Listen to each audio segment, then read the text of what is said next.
जी student, अब हम करते हैं क्वेश्चन नंबर 5। क्वेश्चन नंबर 5 हमने करना है, क्वेश्चन नंबर 4 हमने कर लिया था, तो अब हम करते हैं क्वेश्चन नंबर 5। क्वेश्चन नंबर 5 में वो बहुत ही सिंपल चीज़ें बता रहा है आपको। In a certain year Javed puts ₹600 in a private bank. Javed ने अपने कुछ डिपॉजिट करवाए 600 इन अ प्राइवेट बैंक में वो 600 डिपॉजिट करवा रहा है। At the end of March के एंड पे वो उसने 600 डिपॉजिट करवाए।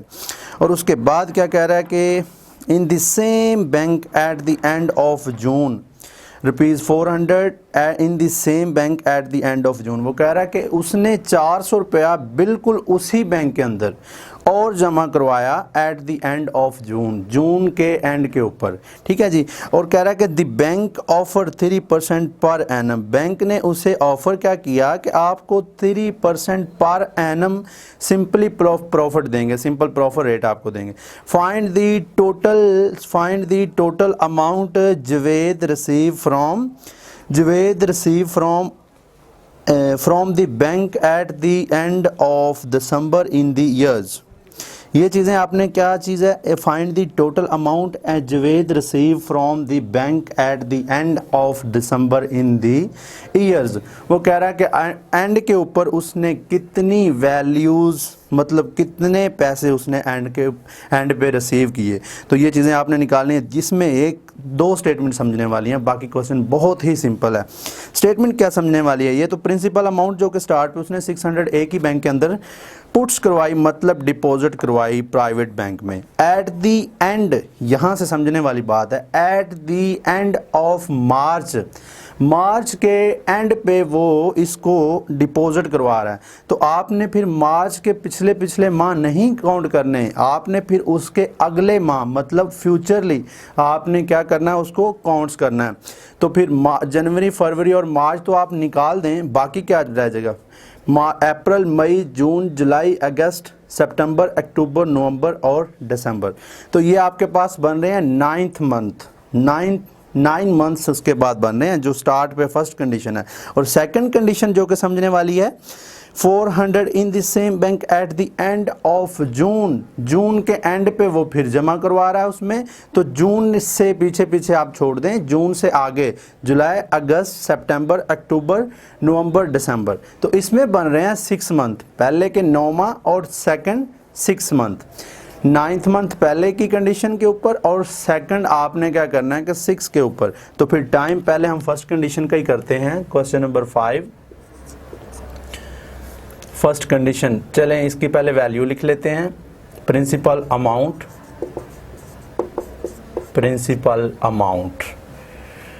इज इक्वल टू, उसके बाद कितनी है, 600, ठीक है जी। और उसके बाद रेट गिवन है 3% पर एनम, 3% पर एनम। और उसके बाद टाइम, फर्स्ट का हमने निकाला था टाइम 9th मंथ। देखें जनवरी, फरवरी और मार्च 3 माह निकाल दें, बाकी 9 मंथ बनते हैं, जो कि 9 मंथ्स। तो उसने हमें क्या कहा कि सिंपल प्रॉफिट आप पहले निकालें, एंड पे हम इन दोनों प्रॉफिट्स को ऐड कर लेंगे, आपके पास अमाउंट आ जाएगी। सिंपल प्रॉफिट फाइंड कर, तो फिर इसका फॉर्मूला मैंने कहा था पहले आपने इसको याद करना है, क्योंकि ये थोड़ा सा इससे डिफरेंट है। तो ये फिर इसका फॉर्मूला क्या था, सिंपल प्रॉफिट का, simple profit is equal to PRT, principal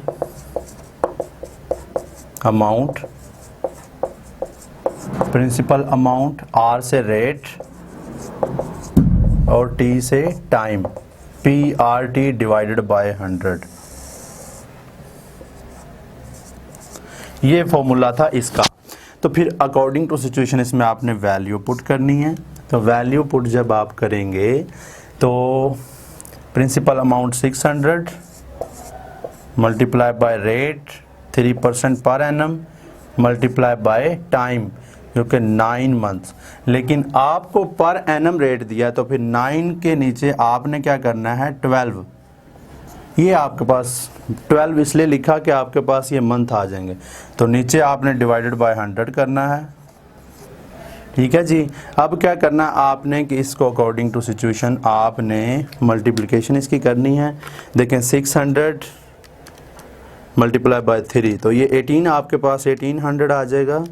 1800 multiply by, ये देखें 9 डिवाइडेड बाय आप 12 कर लें, 9 डिवाइडेड बाय 12, तो ये आपके पास सिंपली क्या आ जाएगा 0.75 डिवाइडेड बाय 100।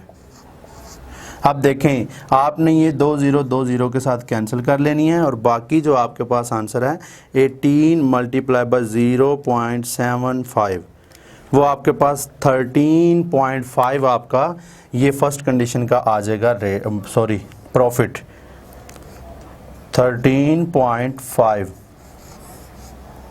ये आपके पास आ जाएगा प्रॉफिट इसका। तो आपने फिर सेकंडली क्या करना है, बहुत ही सिंपल तरीके से आपने इसी वैल्यू को, ये आपके पास फॉर्मूला लिखा गया है, तो आपने फिर इसकी सेकंड कंडीशन बनाने के लिए इधर से इसी वैल्यू के अंदर आपने वही चीज़ें पुट कर लेनी है जो इधर हमने जिस तरह किया था। तो उसने इसमें क्या बताया था सेकंड कंडीशन में कि 400, तो प्रिंसिपल अमाउंट की जगह पे आपने ये प्रिंसिपल अमाउंट जो कि 400 मल्टीप्लाई बाय रेट कितना था 3% पर एनम, और मंथ्स हमने कितने निकाले थे जून के बाद, जुलाई, अगस्त, सितंबर, अक्टूबर, नवंबर, दिसंबर, 6 माह बनाए थे हमने। तो 6 डिवाइडेड बाय 12 नीचे 100। याद रखें यही फॉर्मूला हमने लिख लिया था, ये सेकंड कंडीशन थी, ये फर्स्ट कंडीशन थी। तो आपने फर्स्ट कंडीशन से सेकंड कंडीशन की तरफ जब मूव करना है तो फॉर्मूला आप अलग से भी बना के लिख सकते हैं, लेकिन मैंने इसी फॉर्मूले को रख लिया, तो नीचे मैंने उसी फॉर्मूले के अकॉर्डिंगली आपको वैल्यू पुट करके दे दी। तो 400 जब 3 से मल्टीप्लाई होगा तो 1200 मल्टीप्लाई बाय 6 डिवाइडेड बाय 12 और फिर 100। तो देखें जब आप 6 को जब 12 के ऊपर डिवाइड करेंगे तो आपके पास 0.5 आ जाएगा, 0.5। तो 1200 मल्टीप्लाई बाय 0.5 डिवाइडेड बाय 100। फिर उसी तरह 2 0 के साथ आप कैंसिल कर देंगे, 1200 की और 100 की, 2 0 आप कैंसिल कर देंगे, तो सिंपली 12 को आपने 0.5 के साथ मल्टीप्लाई करना है, तो आपके पास फिर आंसर क्या आ जाएगा 12 मल्टीप्लाई बाय 0.5। तो सिंपली आपके पास आंसर आ रहा है 6। तो 6 सेकंड कंडीशन का आपके पास आंसर आ गया। अब आपने क्या करना है कि फर्स्ट कंडीशन को प्लस कर देना है टोटल प्रॉफिट निकालने के लिए। फर्स्ट कंडीशन का आपने निकाला 13.5 प्लस सेकंड का 6, तो ये आपके पास 19.5 आंसर टोटली आ जाएगा। तो ये क्वेश्चन नंबर 5 था, बहुत ही सिंपल है, आपने इसको भी करना है। तो ये पेपर पॉइंट ऑफ व्यू से ये मुझे बहुत ही इम्पोर्टेंट लग रहा है। तो क्वेश्चन नंबर 5 आगे देखते हैं। Question number 6, at what annual rate of profit would sum of ₹680 will increase 850 in 3 years and 4 months.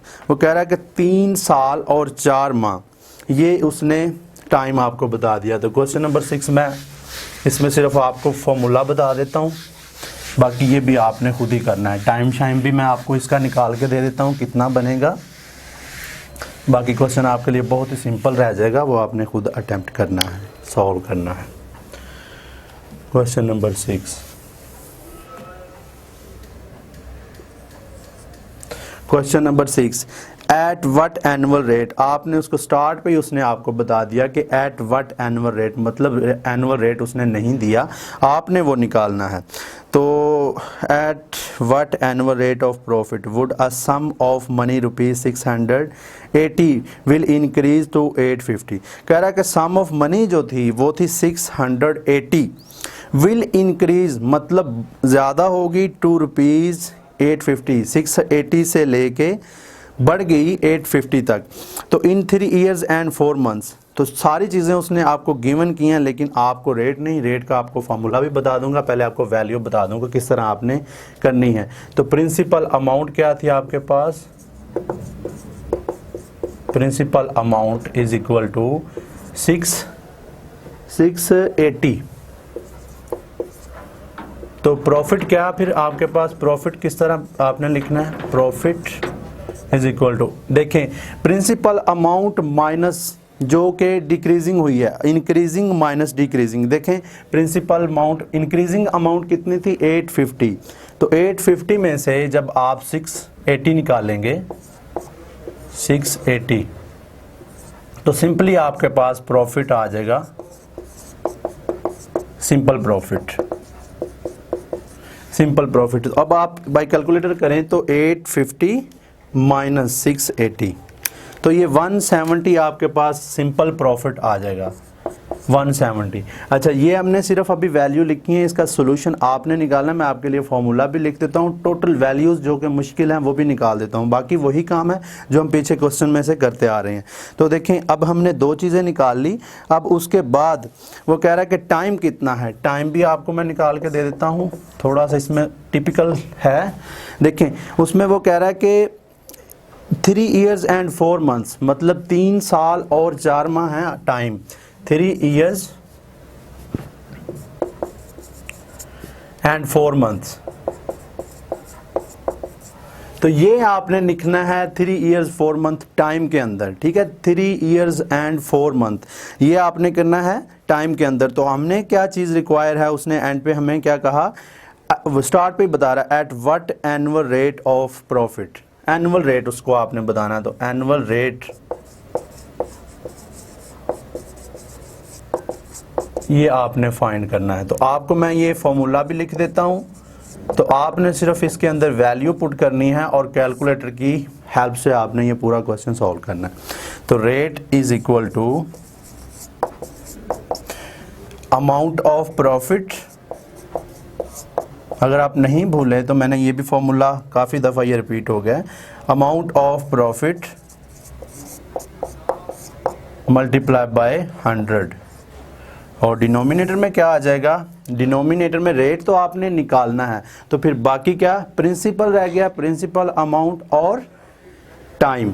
तो principal amount, principal amount multiply by time, इसके अंदर आपने टोटली वैल्यू पुट करनी है और आपका इंशाल्लाह क्वेश्चन सॉल्व हो जाएगा।